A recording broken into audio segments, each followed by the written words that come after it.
É um prazer estar aqui. Tem o convite imediato do Everton.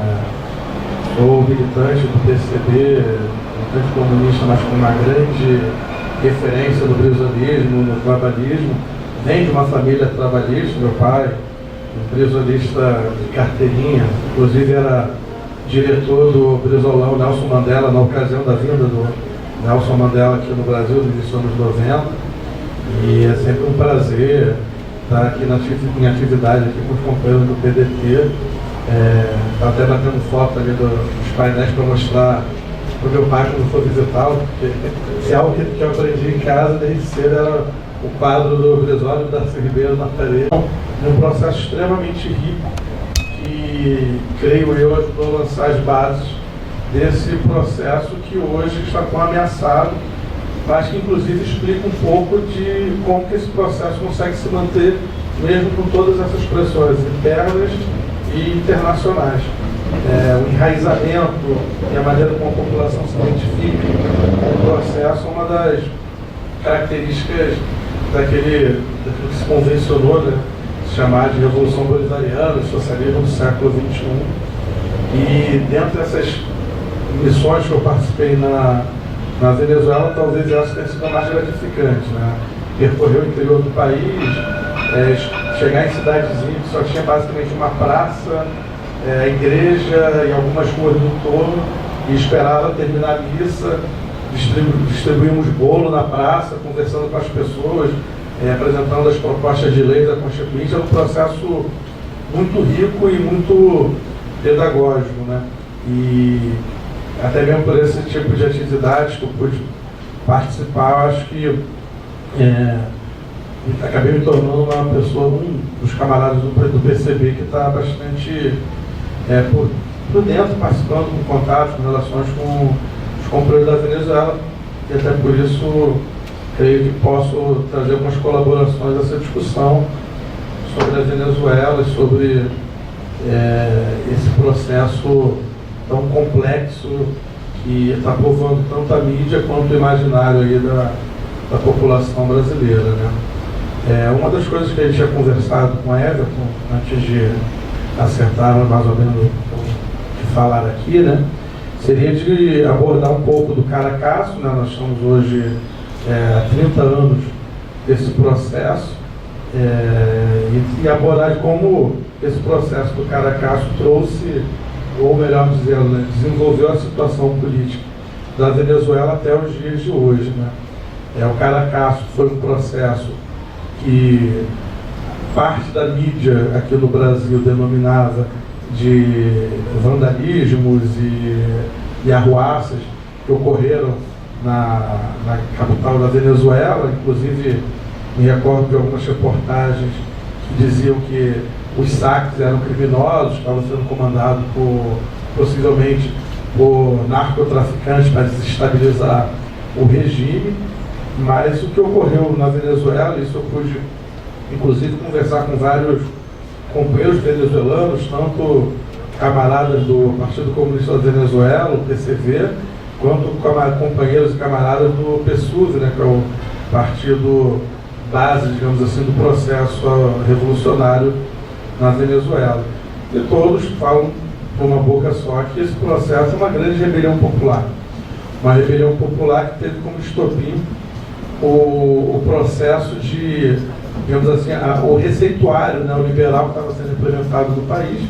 Era o segundo mandato do governo social-democrata, até trouxe a cola aqui para perto o nome do presidente, que era o Carlos Andrés Pérez, e nesse segundo mandato dele ele começou a implementar um conjunto de reformas de cunho neoliberal,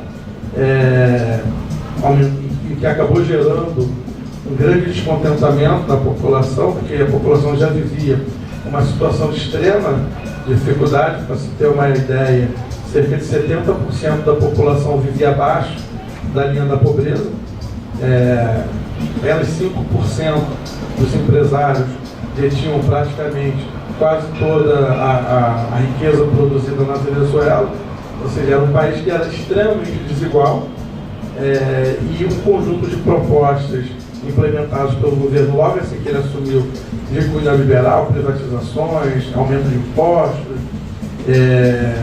na tentativa de regular a inflação através do congelamento de salários, um conjunto de medidas extremamente antipopulares, que foi um estopim para a população ocupar as ruas.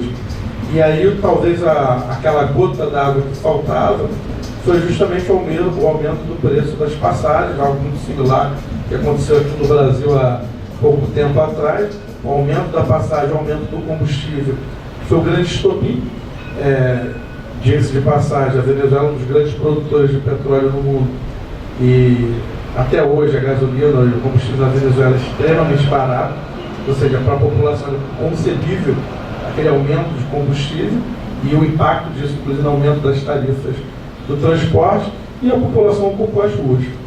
Ocupou as ruas durante alguns dias, e até mesmo pelo quadro de grande miséria que estava instaurado no país, a população começou a efetuar um conjunto de saques nos supermercados, nas lojas, né? Começou a saquear esses mercados, num processo que tinha organizações políticas participando, organizações da esquerda, células do movimento estudantil, movimentos populares, movimento sindical, participando ativamente desse processo, inclusive um processo que contou com simpatia de parte minoritária ainda, mas parte dos setores militares. Esse processo ele foi respondido por um verdadeiro banho de sangue por parte do governo. O governo colocou as tropas fiéis a ele na rua, e esse processo acabou levando a um banho de sangue. Os números oficiais do governo falaram em torno de 200 mortos, mas os dados não oficiais e compreendidos comumente na Venezuela como os verdadeiros falam em algo em torno de 3 mil mortos. Ou seja, foi um processo bastante intenso, onde que inclusive cerca de pouco mais de 2 mil pessoas ficaram desaparecidas até os dias de hoje, né, desse processo. E esse processo foi respondido com esse banho de sangue, com essa força bruta por parte do Estado, que sufocou essa rebelião popular. Só que essa rebelião popular, de certa forma, inclusive essa consequência dela, nesse banho de sangue, esses confrontos que ocorreram na rua, ele, de certa forma, demonstrou a fragilidade política do governo. Esse governo, ele começou a sofrer pressões tanto internacionais quanto de setores da própria oligarquia local, porque além de ter sido uma resposta considerada, inclusive por setores da própria, digamos assim, direita democrática na Venezuela, uma resposta extremamente brutal e sangrenta, né, a maneira como ele respondeu a essas rebeliões, e isso fez com que o governo começasse a sofrer um conjunto de denúncias de corrupção, e que culminariam com a própria processo de renúncia do governo e posteriormente com a prisão desse governo envolvido justamente nesses casos de corrupção. Mas a partir daquele momento, desse Caracaço, né, como ficou popularmente conhecido o movimento na Venezuela, um núcleo de militares começou a se organizar numa perspectiva de fazer um processo, digamos assim, de uma construção política diferenciada para a Venezuela, inspirado nessa rebelião popular, inspirado nessa capacidade de mobilização popular e tentando construir uma aliança civil-militar e, a partir dessa aliança, construir um programa que eles denominavam de programa de salvação da pátria. E aí, inspirado em elementos do próprio bolivarianismo, digamos assim, elementos anti-imperialistas, elementos de pautas populares, que seria basicamente o eixo central do movimento que culminaria no início dos anos 90 com a tentativa de tomada de poder empreendida pelos militares, e aí, no caso, tendo uma das pessoas à frente do processo era o Hugo Chávez, que era militar, paraquedista do exército venezuelano, e ele foi uma das pessoas que assumiu a liderança desse movimento. O movimento fracassou e Hugo Chávez acabou sendo preso.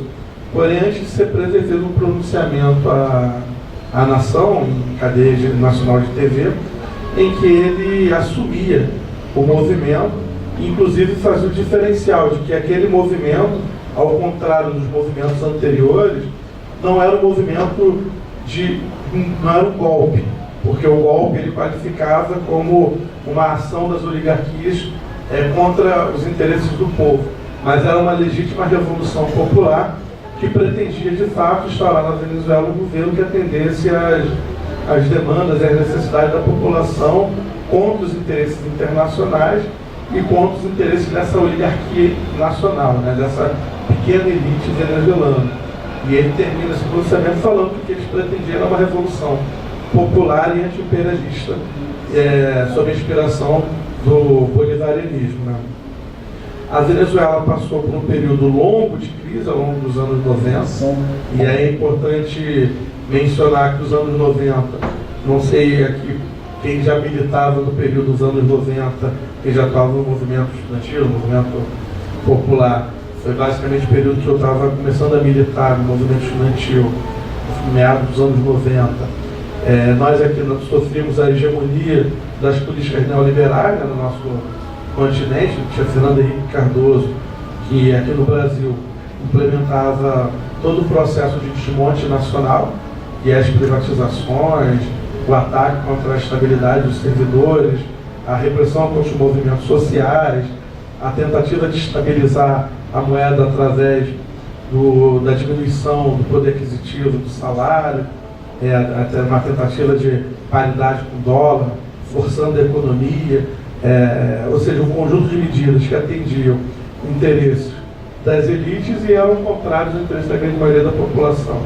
Nos anos 90, em toda a América Latina, diríamos assim, talvez com uma ou outra exceção, foram marcadas por esse tipo de política, né? A grande hegemonia do neoliberalismo. E é justamente na Venezuela que começa a se quebrar essa hegemonia, né? Hugo Chávez, que havia passado boa parte da década preso, ao sair da prisão, se organiza politicamente dentro de um partido sem grandes expressões nacionais, mas a figura do Hugo Chávez era uma figura extremamente emblemática e bastante conhecida em toda a Venezuela, e ele se apresenta como candidato às eleições de 99 e ganha o pleito, né, eleitoral, e naquele momento podemos dizer que começa a se quebrar essa corrente internacional do neoliberalismo que estava impregnada aqui no nosso continente, porque a partir da Venezuela, a partir da eleição do Chávez, o que você tem é justamente o início da construção de uma contra-hegemonia na América Latina, e aí com foco na América do Sul, que apresentava que não necessariamente aquele modelo que estava sendo implementado nos anos anteriores precisava continuar, que não necessariamente o continente americano precisaria se curvar às imposições dos Estados Unidos, e lembrando que nós estávamos justamente no período onde os Estados Unidos estavam pressionando para implementar a ALCA, que era a área de livre comércio, que era apresentado para todos nós, na sociedade, nos movimentos, como a salvação da economia do país, porque você iria fazer mercados diretamente com os Estados Unidos, trazer mercadorias de qualidade, incentivar o produtor nacional a melhorar a qualidade para poder se tornar competitivo. Estávamos diante de toda aquela ladainha da globalização com força total. Era um período onde o capitalismo estava totalmente apologético, digamos assim, ou seja, o capitalismo, depois de um longo período, ele estava assumindo publicamente as suas bandeiras, se apresentando abertamente, novamente, depois da crise e do fim do socialismo do leste europeu. E naquele momento, o capitalismo apresentava suas propostas, a Venezuela apresentou uma espécie de dique de contenção, apresentou que era possível criar aquele projeto, e uma frase que foi muito emblemática do Hugo Chávez nesse período, foi a famosa frase "ao caralho", que era justamente uma frase que ele falou no Fórum Social Mundial em Porto Alegre, né, lá no Gigantinho, quando foi perguntado para a posição da Venezuela para a proposta da ALCA. E ele falou "ao caralho". deixando bem claro assim, qual era a política dele naquele momento. E, de fato, o que o Hugo Chávez pretendia era justamente criar uma contra-hegemonia no continente. E aí, a partir de uma rearticulação de movimentos progressistas, ele começou a incentivar a organização e, inclusive, movimentos anticapitalistas em diversos países aqui do continente. Se aproximou de Cuba. Cabe lembrar que Cuba vivia um isolamento político gigantesco desde o fim da União Soviética. Cuba vivia ainda sob o período chamado de período especial, passando um conjunto de necessidades gigantescas, mas firmemente ainda na convicção de manter o caminho da construção da revolução, mas um país completamente isolado. E naquele momento tinha a Venezuela se apresentando como, não apenas como aliado, mas como aliado extremamente fraterno, que vendia para Cuba petróleo abaixo do preço de mercado. E estabeleceu um conjunto de cooperações políticas e sociais com o governo cubano.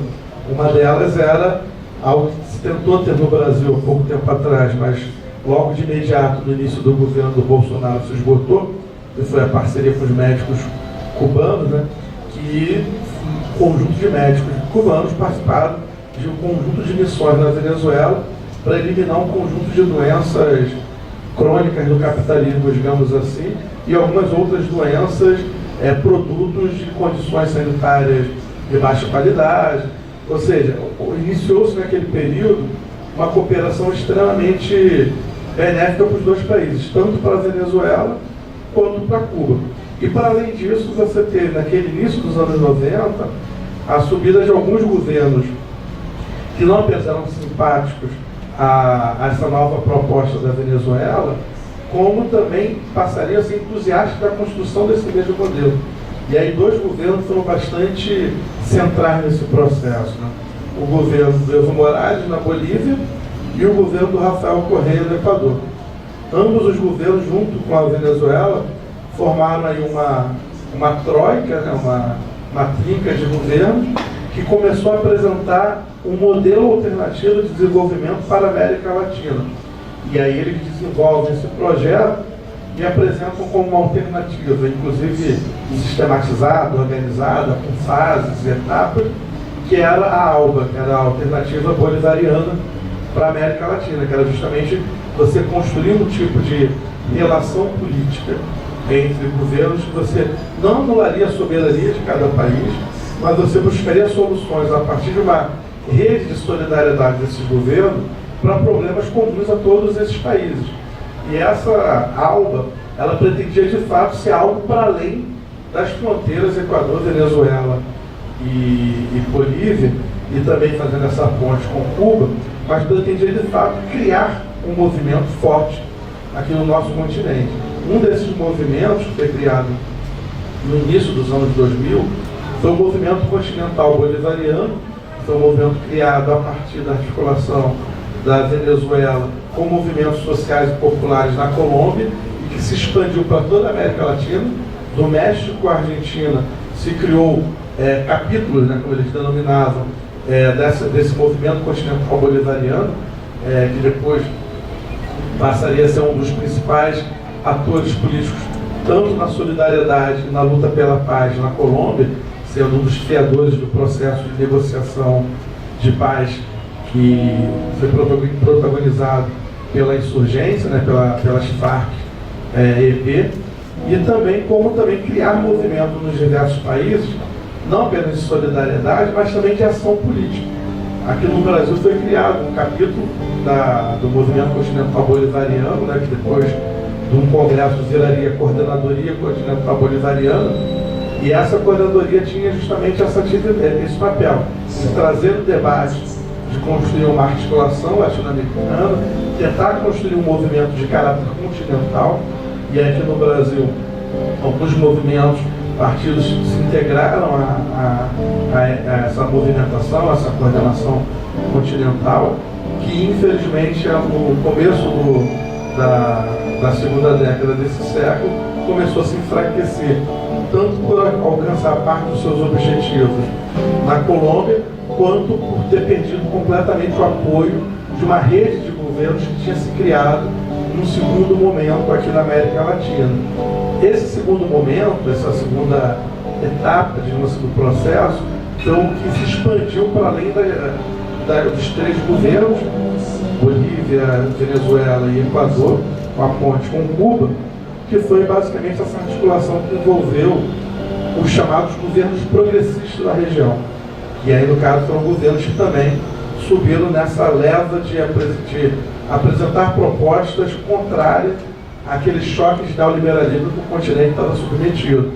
Aqui no Brasil, em 2002, foi eleito Lula presidente, um pouco também nessa onda de fazer essa contraposição ao receituário neoliberal. Se o governo Lula conseguiu ou não conseguiu, alcançou ou não alcançou, buscou alcançar ou desistiu de alcançar esses objetivos, já é um outro debate. Agora, o sentimento que estava na rua, que buscava, era um sentimento de mudança. Eu me recordo que eu, na Cinelândia, lá na comemoração da eleição do Lula, um entusiasmo gigantesco, talvez uma das primeiras vezes, a segunda vez, assim, né? Tínhamos uma vitória política eleitoral do executivo, a primeira tinha sido aqui no Rio de Janeiro, do governo, na eleição de 98, né, que tinha aquela chapa ampla, né, que era PT, PDT, PCB, PCdoB, PSB, a esquerda toda unificada, que foi naquela chapa Garotinho e Benedita.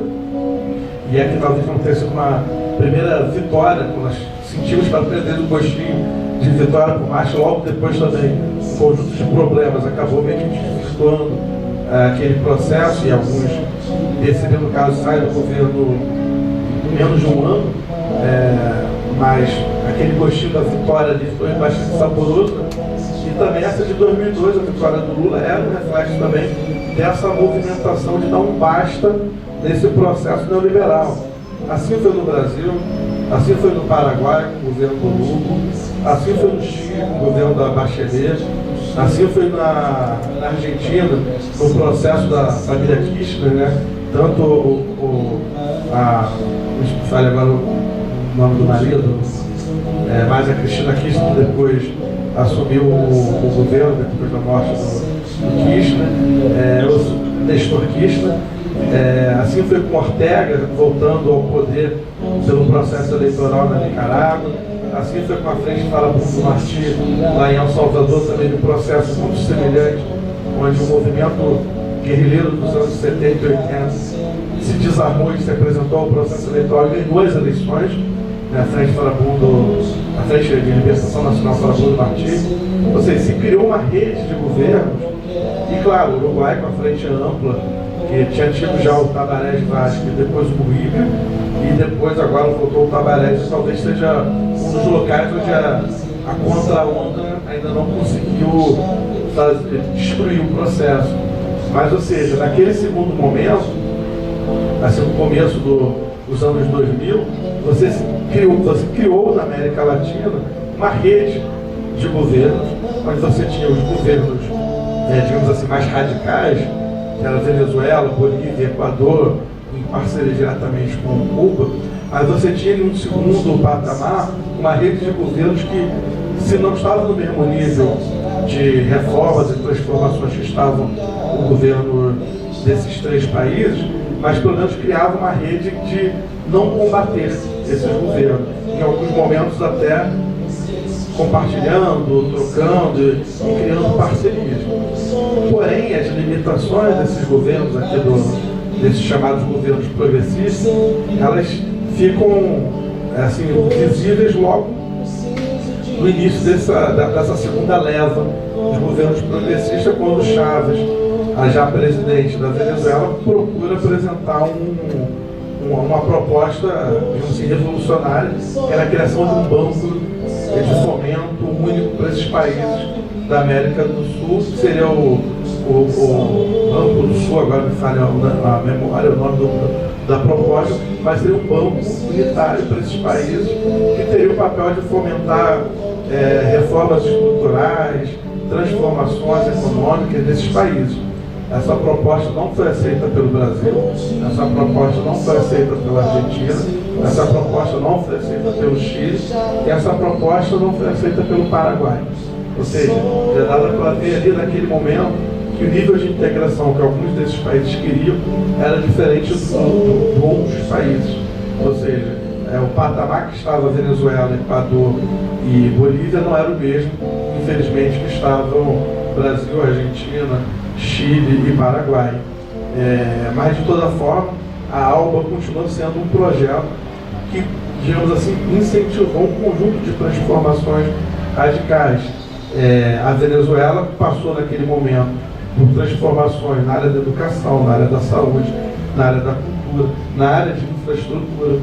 E a Venezuela era um país onde boa parte da população, quase 60%, não tinha saneamento básico. Ou seja, e naquele processo do Chávez, ela passa a ter acesso a todos esses bens e direitos fundamentais para você ter um mínimo de vida digna e saudável. Só que esse processo venezuelano, ele nunca foi muito tranquilo do ponto de vista das resistências da elite interna e dessa correlação de força continental. Desde o início do processo, ou seja, nós tivemos, podemos dizer que o processo inicia ali na eleição do Chávez em 99, mas desde aquele momento você tem por parte dos adversários do regime um conjunto de pressões e tentativas de golpe e de inviabilização política, econômica e social dessas experiências. Logo em 2001 você tem uma tentativa de golpe de Estado, e aí, não sei se todos aqui já puderam assistir o filme A Revolução Não Será Televisionada. Os que não assistiram, eu recomendo muito. Os que já assistiram, eu recomendo que assistam novamente, porque é extremamente pedagógico o papel da grande mídia, das elites locais. Aquela tentativa de golpe que ocorre em 2001 na Venezuela é um golpe sendo defendido justamente pelas mesmas elites econômicas históricas da Venezuela, com apoio da grande mídia na Venezuela, com apoio internacional, portanto que a partir do momento que tem um golpe, de imediato o governo dos Estados Unidos reconhece a junta militar que assume o governo, alguns países alinhados aos Estados Unidos já reconhecem a nova autoridade, só que eles não contavam com um detalhe, que é o detalhe que a população ainda não sabia o que tinha acontecido. O golpe acontece no meio da semana, onde boa parte da população estava trabalhando. E foi falado para a população que o Chávez havia renunciado e que ele havia foragido por causa de crimes de corrupção. Só que quando a população tem acesso às informações de que Chávez, na verdade, havia sofrido um golpe e que ele estava sendo mantido preso dentro de um quartel, a população ocupa as ruas e vai soltar o Chávez. Ou seja, a população ocupa, inclusive, o quartel que ele estava preso e liberta o Chávez. E naquele momento foi algo assim extremamente emblemático, que demonstrou justamente a aliança civil-militar que sustentava aquele governo e como aquela população estava alinhada àquele projeto alternativo, digamos assim, de desenvolvimento a ser implementado no país. Aquela população historicamente faminta, empobrecida, posta abaixo da linha da miséria, não aceitaria voltar para aquele patamar anterior. Ia defender aquele governo como inexistente. E esse filme, A Revolução Não Será Televisionada, ele é muito emblemático, porque você vê, sem cair naquelas teorias científicas do século retrasado, que dizer que você consegue, pela aparência da pessoa, reconhecer o que a pessoa é, mas se você olhar para a cara daqueles golpistas que tentaram depor o governo Chávez, você vai ver um bando de mauricinhos, todo mundo arrumadinho, todo mundo bem vestido, todo mundo com um bonezinho bonitinho, roupa limpinha, barba feita, ou seja, era aquela velha elite. Na cara deles dá para identificar que era aquela mesma elite que sempre governou a Venezuela. E eles tentando fazer protestos, portanto, um dos primeiros alvos desses atores, emblematicamente também, falando, são a Embaixada de Cuba. Depois de prenderem Chávez, o alvo que eles se dirigem é a Embaixada de Cuba, para tentar invadir ou ocupar a Embaixada de Cuba. Só que a população saiu em defesa daquele processo, a população resgatou o Chávez, e a partir daquele momento o Chávez compreendeu a necessidade de se criar, para além do exército regular, as chamadas milícias, e aí nós estamos falando das milícias do bem, digamos assim, milícias populares de apoio ao processo revolucionário. Literalmente, armar a população e preparar a população para enfrentar os embates que poderiam surgir no futuro. E é o processo que você tem na Venezuela de desenvolvimento de maneira mais organizada, mais avançada, dos chamados círculos bolivarianos. Ele começa a criar um conjunto de círculos bolivarianos, que é algo similar ao CDR, né, Comitê de Defesa da Revolução em Cuba, né, que são comitês populares organizados por bairros e por regiões. Ele começa a organizar um conjunto de círculos bolivarianos na Venezuela, justamente com o objetivo de criar esse mecanismo de defesa popular do governo. E esse movimento é extremamente eficiente, porque além da população se sentir parte daquele governo, ela começa a ser mais ativa, inclusive no processo político.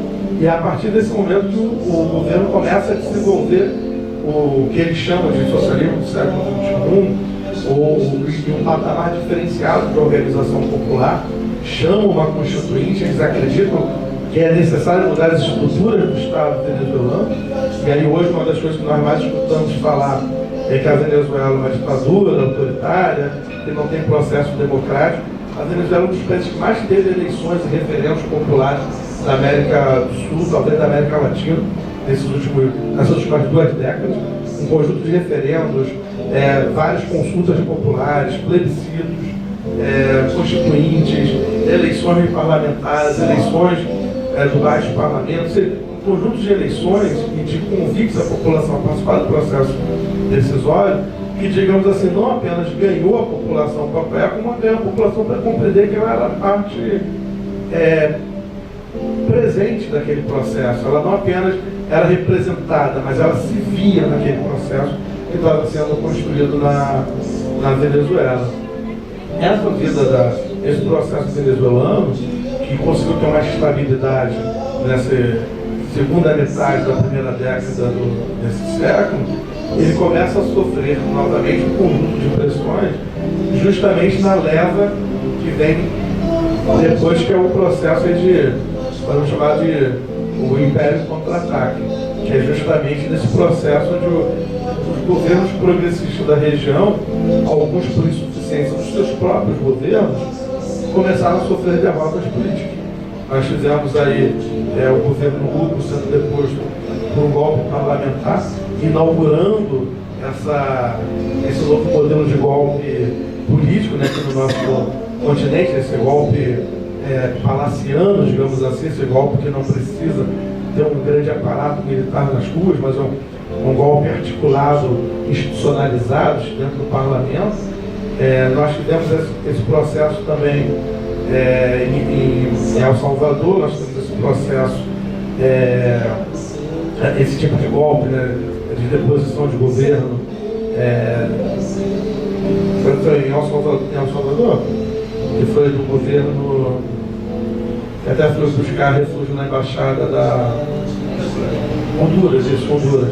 Me falei agora o nome do presidente, né? A memória dele é aquele do chapelão, mas me fale agora o nome do presidente, mas que é deposto de noite ainda, e aí você tem o enfraquecimento dessa rede de governo com a derrota no Chile, no governo da Bachelet. Tem todas as pressões, e aí que vão invadindo a segunda década desse século, em cima do governo Kirchner na Argentina. Você tem o governo brasileiro passando por um conjunto de instabilidades políticas, e aí cabe ressaltar, e aí colocando uma impressão e posicionamento pessoal meu, as insuficiências desses governos, ou seja, os vacilos políticos desses governos progressistas, influenciaram muito a própria queda deles, né?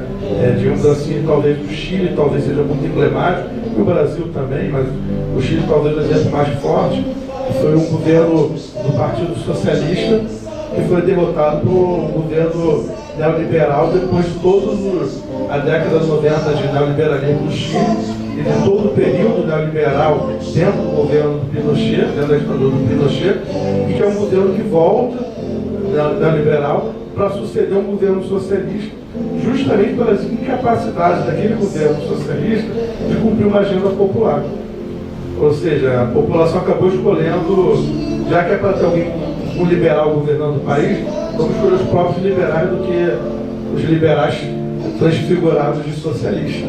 Entendeu? Ou seja, mas essas insuficiências, esses vacilos políticos, né, nesses governos Chile, Brasil e Argentina, possibilitaram muito essa reorganização da direita. A direita ela se reorganiza nesses países e volta a se apresentar como uma alternativa. Ao contrário da Venezuela, onde você tinha uma base fortemente construída, você tinha governos que não fizeram esse processo de politização. Quantas missões ocorreram no Brasil para organizar a população no interior?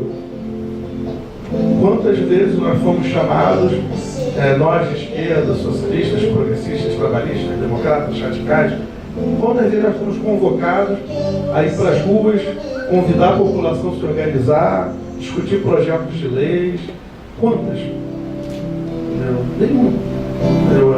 Infelizmente se procurou buscar uma governabilidade baseada em articulações dentro do próprio parlamento.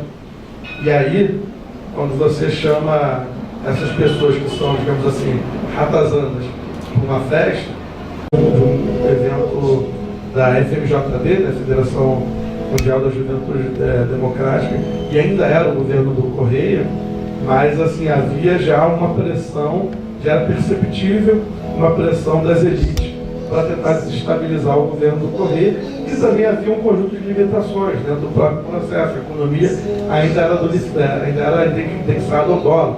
A moeda corrente do Equador ainda era o dólar. Entendeu?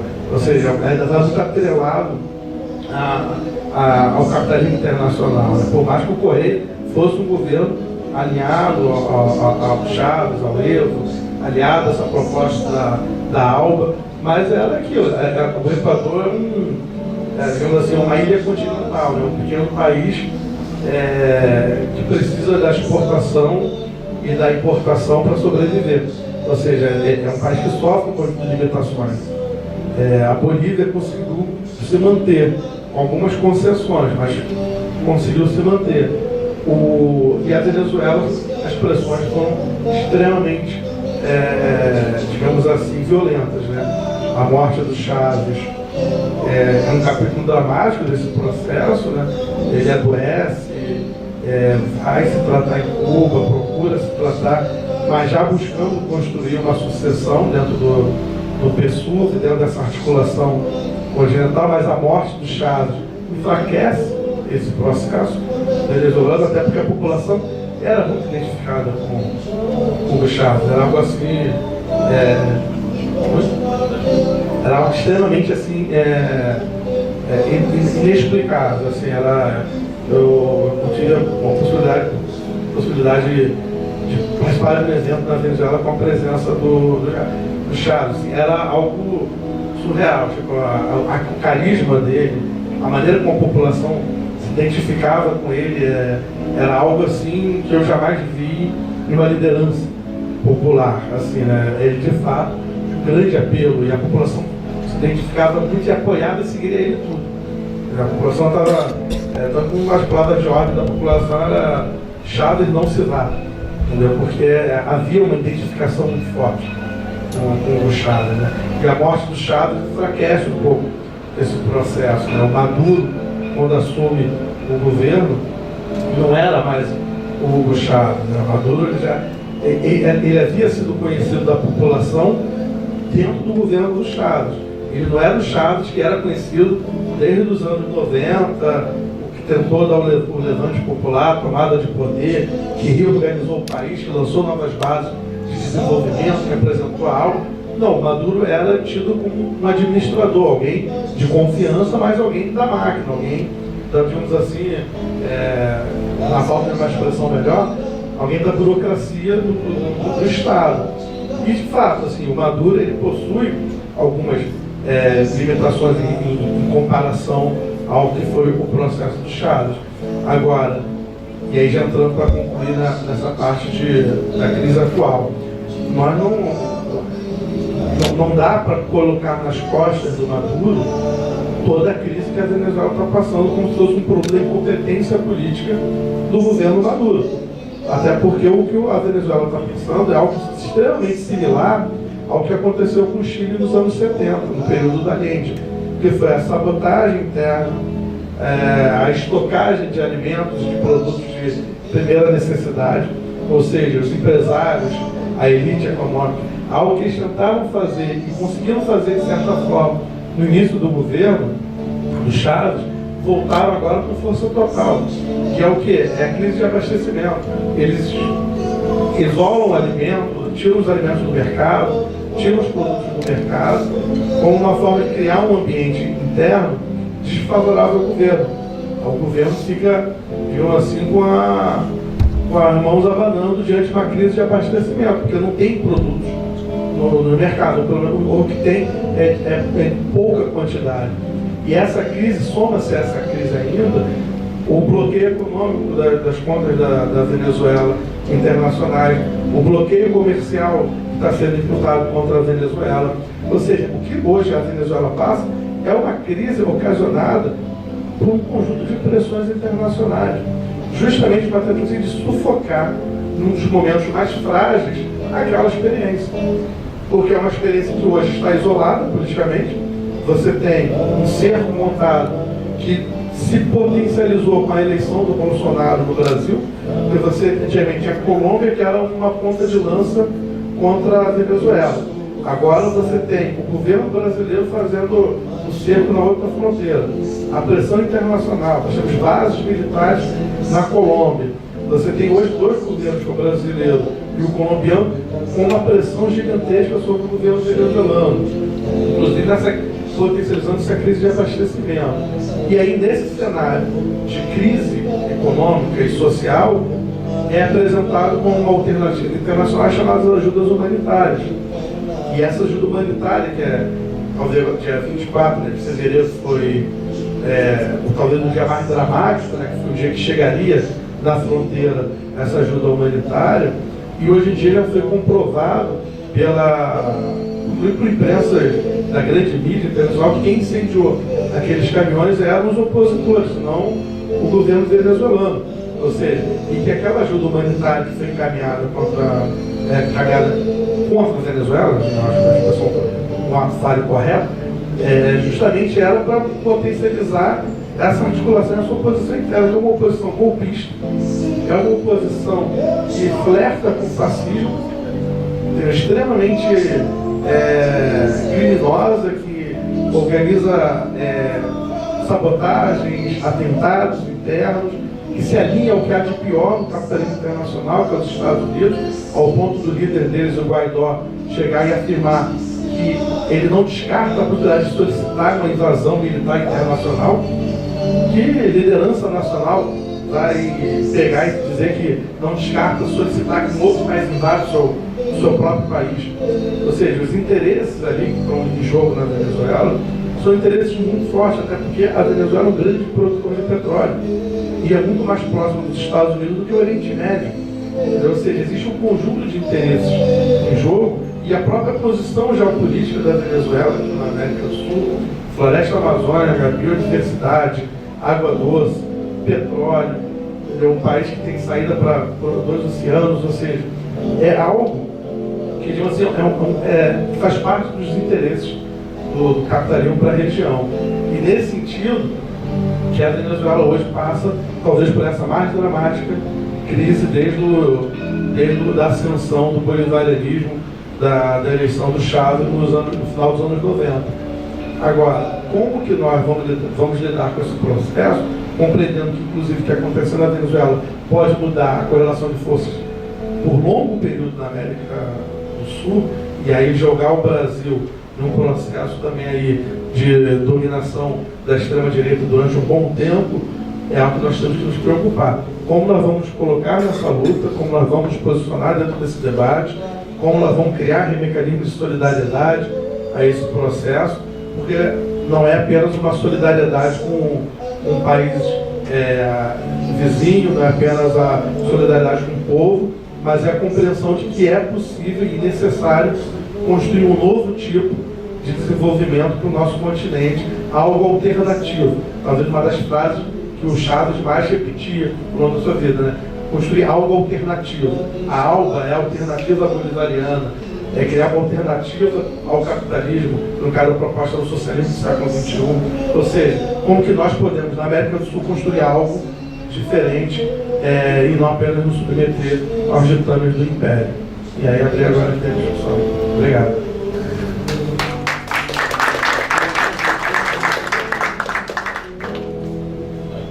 Agradecer o Heitor e para a gente também da Fundação Leonel Brizola Alberto Pasqualini, é uma satisfação ter aí a parceria dos camaradas do PCB e da Fundação de Narco Leite, e que seja a primeira de muitas atividades aí em conjunto.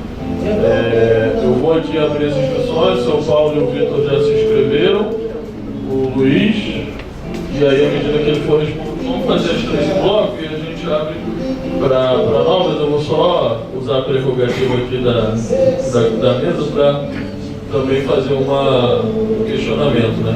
A gente vive no Brasil, e acho que o resultado eleitoral comprova isso, independente de concordarmos ou não, que o antipetismo é hoje o sentimento mais forte, né, no Brasil.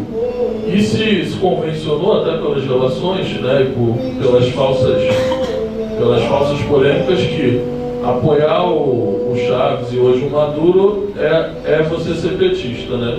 Então, como é que nós, né, de outras forças de esquerda, que não o lulopetismo, né, como é que a gente consegue construir uma narrativa de defesa da soberania da Venezuela e que é a soberania também da América Latina, sem cair, né, nessa armadilha de que está defendendo o petismo, e até mesmo com críticas pontuais ao regime, e defender a soberania, a não intervenção dos Estados Unidos não é necessariamente concordar com tudo que o regime, que o governo faz lá na Venezuela. São Paulo, primeiro espírito, só pediu para serem bem objetivos nas perguntas. Fala lá que a gente está filmando. Boa noite, Heitor. É só uma dúvida que eu tenho, que eu não consigo identificar na mídia ou nas redes a situação da Bolívia.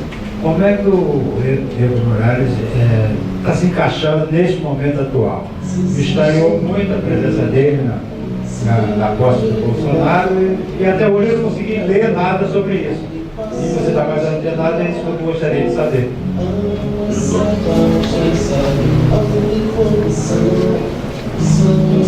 A minha pergunta vai mais no sentido, como é que o Chaves ele conseguiu construir o chavismo enquanto hegemonia dentro das instituições, inclusive nos espaços de decisões de poder, que é o judiciário, nas Forças Armadas dá para até entender mais porque ele veio das Forças Armadas, né, e tudo mais. Mas como é que ele conseguiu virar? Porque é uma coisa assim, foi uma ascensão muito súbita, né, e às vezes as instituições elas são lentas na transformação. Luiz foi brigadista também na Venezuela pela Juventude Socialista. Quem quiser lá. Desde que eu fui lá, eu tenho percebido que a população tem um grande apoio, independente da situação do governo, a população ainda continua com um grande apoio ainda do governo Chaves e agora do Maduro. O que a gente percebeu de longe é que a narrativa da direita se cresce a partir da ruptura do Maduro com a Constituição no tempo da Constituinte, se não me engano. Como que a gente debate em cima disso? Qual o ponto favorável que a gente pode utilizar contra esse argumento da direita que usa a Constituição do Chaves para atacar o Maduro? Vamos responder essas 4 e a gente abre outro bloco. O Renan já se inscreveu, quem quiser a gente continua aqui com as inscrições abertas. Bom, eu nessas últimas eleições eu cumpri a tarefa de vir candidato, né? E assim, foi uma tarefa extremamente difícil, até porque não era uma candidatura que pretendia ser, ou não tinha a ilusão de ser eleito, mas era uma candidatura que buscava fazer um conjunto de debates no processo eleitoral. E a quantidade de vezes que eu tinha que falar que não era do PT, assim, era gigante, né? Quanto mais quando nessas manifestações, antes mesmo do próprio período eleitoral, né, nas manifestações contra o impeachment, contra todo aquele desdobramento do golpe, assim, criou-se uma identidade que quem estava na rua era petista, né? E aí o PT conseguiu, pro mal e pro bem, colocando o mal na frente, inclusive, ganhar o imaginário social e popular de que a esquerda é o PT, né? E criou-se dois sensos comuns na esquerda. Um deles é que todo mundo é PT. Tá com camisa, alguma coisa vermelha, alguma coisa que lembra no seu discurso esquerdo, você é PT. E a outra coisa é que todo mundo vai para Cuba. Qualquer coisa, vai para Cuba ou tá petista. Entendeu? E aí associam as duas coisas, então, se é petista, não vai para Cuba então. Ou seja, isso aí, do meu ponto de vista, faz parte de um processo de despolitização que ocorreu, né, infelizmente, nesses 13 anos de governo petista, que era um processo que deveria ser justamente oposto, e aí já entrando um pouco daquilo de como a Venezuela construiu essa hegemonia, que foi, o que o Chávez buscou fazer e tentou construir foi justamente essa ampla rede popular. E tentou fazer a partir de debates com a população, envolver a população e trazer a população para o centro do debate político. Que foi algo que nós não vimos aqui acontecer no Brasil, pelo menos se aconteceu, eu não consegui ver. Entendeu? E assim, isso acabou tendo uma despolitização generalizada da população. Você teve 13 anos que terminaram, e se bobear hoje, o patamar organizativo da esquerda é inferior ao de 2002, quando o governo Lula foi eleito. Ou seja, hoje nós temos uma situação qualitativamente mais complicada, inclusive. Foram 13 anos em que não buscou organizar a população, não buscou organizar os movimentos, mas fez um movimento pior, que foi a cooptação de lideranças de movimento e a instrumentalização de movimentos. Eu fui diretor da UNE em 2005. Assim, a UNE, em dado momento, ela virou uma corrente de transmissão do governo. Entendeu? Nós estávamos lá disputando, acreditamos que é importante disputar as entidades, contra o racha de entidades, criar duplicidade de organizações, gritando a unidade do movimento, e estávamos lá fazendo parte da disputa, lá fazendo a oposição, lá, aquela coisa toda. Mas assim, o movimento foi cooptado, o movimento sindical foi cooptado, movimentos sociais, parte dele foi cooptada, entendeu? E instrumentalizado para atuar em favor do governo. E não o contrário, dele buscar envolver os movimentos para trazer eles e aí politizar o debate, fez um movimento contrário. E onde o governo foi buscar a disputa política dele? Foi buscar na institucionalidade, nos gabinetes, em busca de acordos. Trouxe o PMDB, trouxe PR, PP e todos aqueles PTB, todas aquelas aberrações que são, assim, partidos extremamente fisiológicos e literalmente vão para quem está dando mais. São partidos que são partidos essencialmente da ordem. Não importa quem está no governo, o PMDB vai estar do lado. Se um dia a gente conseguir fazer uma revolução socialista no Brasil, se bobear, vai aparecer lá Sarney chamando os outros camaradas. Entendeu? Assim, tipo, são grupos políticos que buscam estar presentes, independente de quem esteja no governo, eles vão tentar lá buscar uma oportunidade, alguma coisa. E o PT buscou a governabilidade, estendendo a mão para esses setores. O que foi muito uma pena, porque acabou que isso potencializou o quadro de despolitização, né? Não se politizou a população, não se politizou os movimentos. E aí você vê que movimentos que ascendem politicamente. Fundamentalismo religioso, pluralistas, todos esses movimentos dentro das articulações do governo. Entendeu? Aquele indivíduo, que esqueço sempre o nome dele, acho que é um memória seletiva mesmo, que era da Comissão de Direitos Humanos do Congresso, Feliciano. Ele assume o cargo a partir de uma articulação de composição ali com a base do governo. Entendeu? Hoje o nosso presidente, Bolsonaro, era de um partido que era da base do governo, que era o PP. Por mais que ele fazia aquele discurso dele contra o governo o tempo todo, contra o PT, mas o partido dele estava na base do governo. Os pluralistas estavam na base do governo. Entendeu? Ou seja, em vez de você politizar e trazer a população, se trouxe talvez o que é de mais podre da democracia brasileira. E aí, de fato, ao não se ter um processo de politização generalizada e com a ideia de que era a esquerda que estava no governo, de fato, o PT é um partido da esquerda, e a esquerda compreendemos um leque amplo, né, de denominação, mas é um desses partidos, e a população via o PT, identificado o PT como esquerda, logo, e sem ter um processo de politização, logo aquilo é esquerda. E como o PT utilizou, e os seus aliados naquele primeiro momento, de todos os instrumentos políticos do governo, o setor da esquerda que, digamos assim, era mais crítico, não tinha força para fazer uma disputa de hegemonia e para se apresentar como uma alternativa. Entendeu? O petismo é muito forte, foi muito forte, e dentro do petismo ainda a figura do Lula ainda é mais forte ainda. Ou seja, o Lula domina o imaginário social. Eu falar de esquerda no Brasil, 90% da população deve falar do PT. E se for falar disso, 100% praticamente eles vão mencionar o Lula. Entendeu? Ou seja, é muito forte, né? E aí, nosso papel nesse processo é tentar apresentar que existe, eu vou dar uma expressão bem jocosa, que existe vida na esquerda para além do PT. Entendeu? E que existem alternativas para além do petismo. Entendeu? Esse binômio que ficou aí durante muito tempo, tucanos e PT, ele de certa forma despolitizou o debate. Entendeu? Porque a grande mídia focalizava esses dois polos, para a população como um todo era o que era se apresentado como alternativa, portanto que o Bolsonaro veio surfando por esses dois polos aí e acabou sendo eleito.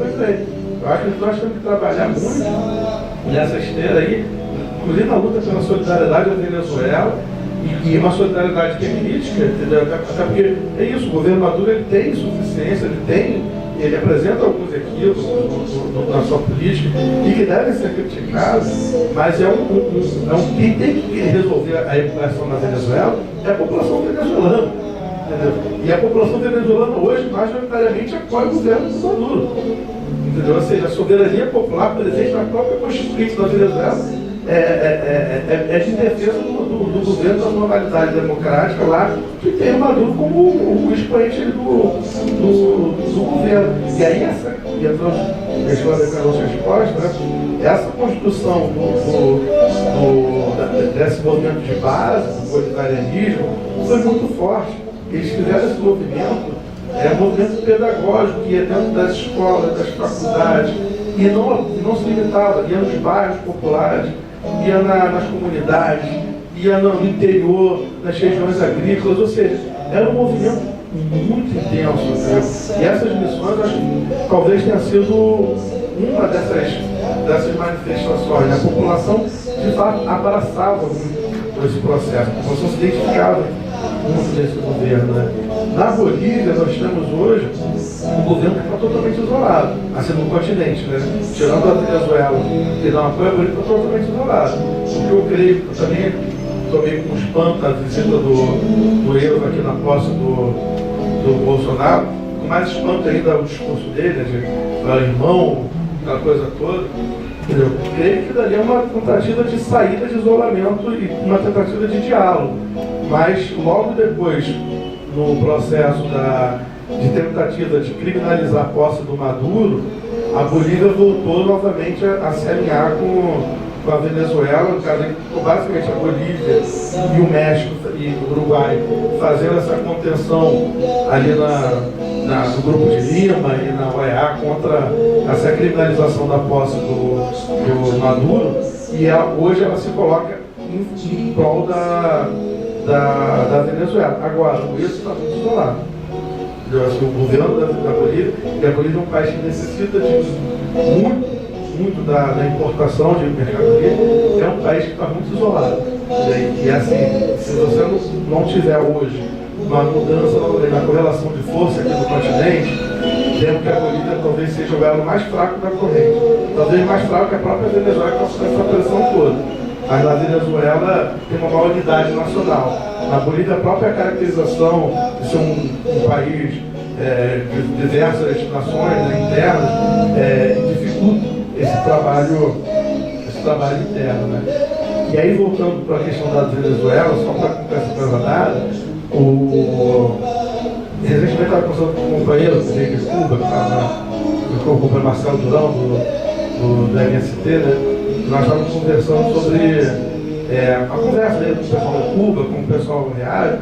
Aí ele falou assim, não, a população é crítica, tem críticas. Só que a população, aí eles falam toda a mesma coisa. Críticos sim, traidores jamais. Entendeu? Ou seja, eles criticam, falam das insuficiências, falam das necessidades de melhora, mas todos eles compreendem que aquele processo tem que continuar.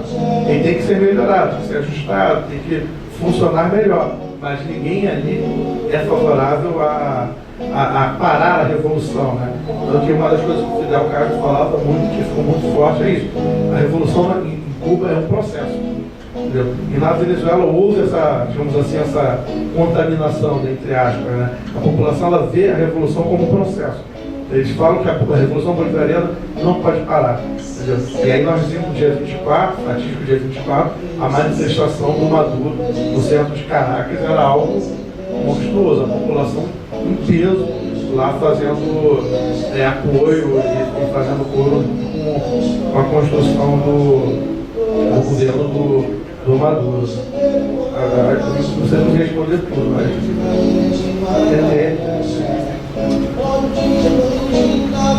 o Renan, e aí na fala do Renan a gente encerra aqui as inscrições, se alguém ainda quiser fazer alguma pergunta. Boa noite, meu nome é Renan, sou estudante de Direito e eu vou tentar fazer uma pergunta diferente porque você já falou bastante do que eu ia perguntar.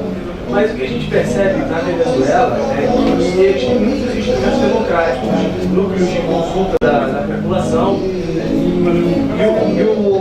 o Guaidó, quando ele convoca a população, ele fracassa categoricamente. E por outro lado, Maduro ele tem engrossado cada vez mais, porque na minha visão existe uma população muito politizada e em contrário aqui na nossa narrativa a gente diz que é totalmente o contrário do que acontece lá. Que não tem democracia, que ele é uma ditadura, que o povo não apoia. E desde a redemocratização para cá, a gente tem, na minha visão, tem duas rupturas democráticas.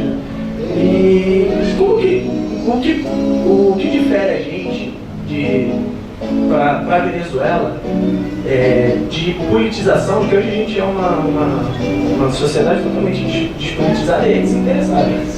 Então, o que a gente difere de entender que a gente tem que ter um sentimento de soberania nacional que a Venezuela tem?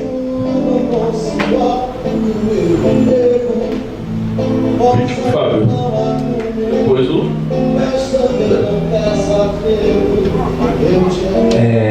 Meu nome é Fábio Pequeno, sou jornalista aqui da Fundação. Eu gostaria de tocar na parte da imprensa. Como é que é o papel da imprensa do governo Maduro e também o papel da imprensa da oposição? Eu faço algumas pesquisas, fazer um cruzamento de informação, só que fica muito complicado, porque a equivalência sempre pesa mais para a oposição, sendo que eles sempre dizem, né? A imprensa diz que lá é uma ditadura e que, como é uma ditadura, se a imprensa lá bate à vontade do Maduro. Tércio, né?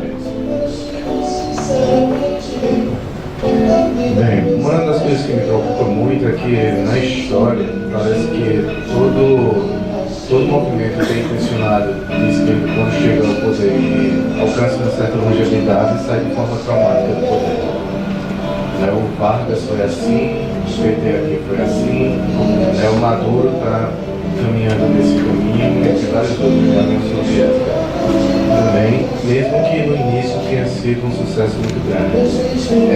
Eu tenho uma dificuldade muito grande de enxergar como a nossa luta política, caso algum momento consiga também chegar ao poder e tomar o rumo da nação, a gente pode não repetir os erros que essas nações cometeram. Se é que fui eu, porque sempre que a gente opositora faz tudo, faz o diálogo para derrubar e sempre são bem sucedidos, como a história mostra. Então, eu não sei como, você tem alguma ideia a respeito disso? Eu vou só dar um pitaco aqui.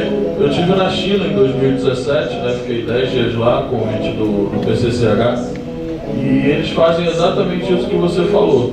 Eles olham o tempo inteiro para os erros cometidos pela União Soviética para não cometer os mesmos erros. Né? E eles têm um exemplo muito interessante que é a questão do número de filiados ao PCCH, né? Que poderia ser o maior partido do mundo, né, pela população da China, e o processo de filiação é cada vez mais rigoroso, dura cada vez mais tempo e aprova cada vez menos novos filiados. Que eles fazem a análise de que um dos erros da União Soviética, né, foi que chegou um momento em que o cidadão comum, para ter acesso ali a alguma benesse, né, alguma coisa que o cidadão não filiado, que o não filiado não tinha, né, ele se filiava ao partido para poder quebrar ali as insuficiências, as debilidades, principalmente do consumo, né, e o PCCH encara isso como um desvio, né, do processo revolucionário, da manutenção da revolução. Então eles são muito rigorosos com a questão da filiação, mas é só um exemplo. Eles olham sistematicamente para os erros da União Soviética para não repeti-los. Só mesmo um pitaco aqui. Não, eu acho que é por aí mesmo. Acho que esse pitaco, acho que é algo que nós temos que pegar como um elemento fundamental, que é nosso papel. Tem uma frase acho que do Alberto Pasqualini, que eu acho muito interessante, que ele fala que o papel do partido não é cultivar a história, isso, mas fazê-la, né? Eu acho que é um pouco o elemento que nós temos que ter como um norte político, né? Porque algo que eu aprendi desde o meu início de militância é que o comunista, ele é um contemporâneo do futuro. E eu creio que isso deve ser estendido para todos os socialistas, democratas radicais, progressistas, todos aqueles que acreditam que é necessário construir uma sociedade qualitativamente nova. Nós somos contemporâneos do futuro. Ou seja, as experiências que nós construímos no passado, a maneira o que nós fizemos, deve ser olhado com um olhar de aprendizado. Entendeu? Tem um historiador italiano chamado Domenico Losurdo, que ele tem um livro muito interessante chamado Fuga da História, em que ele alerta que os comunistas devem tomar cuidado para não fugirem da sua própria história, né? Não renegar o seu passado, mas que não renegar o seu passado não significa ficar atrelado a ele, mas é usar aquele passado como um aprendizado político. Eu acho que nesse sentido é um pouco também que tipo de construção e como nós podemos construir algo de fato que possa levar a uma transformação, uma luta política, inclusive para evitar os erros e as tragédias do passado, porque é isso, diversos processos foram encerrados com banho de sangue, entendeu? E aí, se a gente pegar o processo, não é nem o tema da discussão, mas dá para a gente trazer uma brecha aqui, né? Inclusive, se vocês quiserem fazer essa discussão, que é um necessário balanço do socialismo do leste europeu, né? Que acho que é um debate extremamente necessário para a esquerda como um todo, né? Você tinha ali as experiências vinculadas mais diretamente à União Soviética, caíram junto com as experiências que eram mais autônomas em relação à União Soviética. Você cai a União Soviética, Bulgária, Romênia, Polônia, Alemanha Oriental, tudo de uma leva, mas também cai junto a Albânia e a Iugoslávia, que eram duas experiências diferentes, independentes, né? A Albânia, inclusive, chamava a União Soviética de social-imperialismo, aquela coisa toda. A Albânia era uma das experiências mais isoladas do movimento socialista até então, que era, para se ter uma ideia, da Albânia, Deus era inconstitucional. Na Constituição dizia que não podia existir Deus. Para vocês verem alguns absurdos que aconteceram dentro da história do nosso movimento. Mas, ou seja, essas experiências caíram todas juntas, entendeu? E caíram muito por aquilo, no próprio processo. Houve a pressão internacional? Claro que houve. Agora, se não foi derrubado por dentro, pelo menos também não teve uma resistência por dentro para manter aquelas experiências. Se a União Soviética não foi derrubada pela própria população soviética, mas foi um conjunto de fatores internacionais, aquela questão toda, a população interna também não sabe o socorro daquela experiência. parte dela comemorou a queda daqueles regimes que estavam afastados da população. A população não estava mais se identificando com aqueles processos. Entendeu? E aí é uma dessas deformações que nós temos que tomar muito cuidado, que é justamente ninguém se impõe como vanguarda, ninguém se impõe como organizador. A população tem que reconhecer. Entendeu? Porque quem não saiu em socorro com aquela experiência eram pessoas que aprendiam marxismo e leninismo na faculdade. Entendeu? Eram pessoas que na escola tinham aula de materialismo histórico, materialismo dialético, e aquelas pessoas não saíram em socorro daquelas experiências. Entendeu? Alguma coisa não estava fechando naqueles cálculos. Entendeu? Tem um filósofo húngaro, que é o Lukács, que dizia que era necessário fazer um processo de autorreformas naqueles países, uma autorreforma democratizante, que ele dizia, mas que não seria uma democracia burguesa, mas uma democratização daquelas experiências, com maior participação da população, coisa desse gênero. E ele atentava que, se não fizesse esse processo o mais rápido possível, aquelas experiências poderiam acabar caindo, quando se tentasse mudar mais à frente. Infelizmente, isso acabou acontecendo. E eu acho que qualquer solução, equação para um processo de transformação passa necessariamente pela organização popular. O Brasil, ao longo da sua história, teve um papel grande de subestimação da participação popular nos processos, né? E as soluções palacianas, os golpes por cima, as saídas negociadas, o Império foi assim, a proclamação da República assim, o próprio fim da ditadura teve, por mais que teve uma grande mobilização popular, mas teve elementos que foram conduzidos por cima, entendeu? Isso não significa que não teve movimento popular, mas que esses movimentos populares sempre foram muito abafados e combatidos. O que nós temos que tentar fazer, e aí é muito na lógica do Pitaco também, é isso, como que nós podemos organizar a população. Eu acho que esse é um grande diferencial, a organização da população. Se a gente consegue organizar a população, e ter a população ativamente participando do processo, nós não vamos precisar ter que recorrer à população. Quando nós precisarmos da população que vai estar chamando a gente para o processo. Eu acho que na Venezuela é um pouco isso. Entendeu? E assim, mal comparando, eu diria que uma liderança como Chávez no Brasil, assim, o que nós temos no período recente, mais próximo à figura do Chávez, é a figura do Brizola. Assim, creio que o Brizola talvez fosse uma pessoa que se espelha, que aparenta mais similaridades ao tipo de liderança que o Chávez se constituiu. É uma pessoa que buscava dessa participação popular, com todos os problemas e as complexidades advindas de envolver a ampla parcela da população. Mas você tem que fazer o processo com a população. Entendeu? Eu acho que o Brizola tinha muitos desses elementos que eu vejo na figura de Chávez, né? Na questão da imprensa da Venezuela, para começar a concluir, assim, a Venezuela fez um processo similar ao que teve na Argentina, que foi a lei sobre as mídias, né? Que foi uma tentativa de quebrar os grandes monopólios que estavam na mão dos grandes grupos, da grande burguesia, e tentar construir uma imprensa livre. Por mais que seja complexa essa expressão de imprensa livre. Teve um debate que uma vez Fidel Castro colocou que em lugar nenhum do mundo a imprensa é livre. A imprensa está sempre vinculada aos interesses de quem está no governo. Se quem está no governo é alguém que representa a maioria da população, a imprensa vai acabar espelhando aquela maioria da população. No caso, na Venezuela, a imprensa foi extremamente golpista desde o primeiro momento. E ela incentivou o golpe. O que se faz no momento seguinte é quebrar o monopólio e fazer com que, digamos assim, se democratize mais a imprensa. Na Venezuela foi criada a Telesur como uma alternativa, digamos assim, popular, soberana e democrática de construir jornalismo e noticiar os fatos.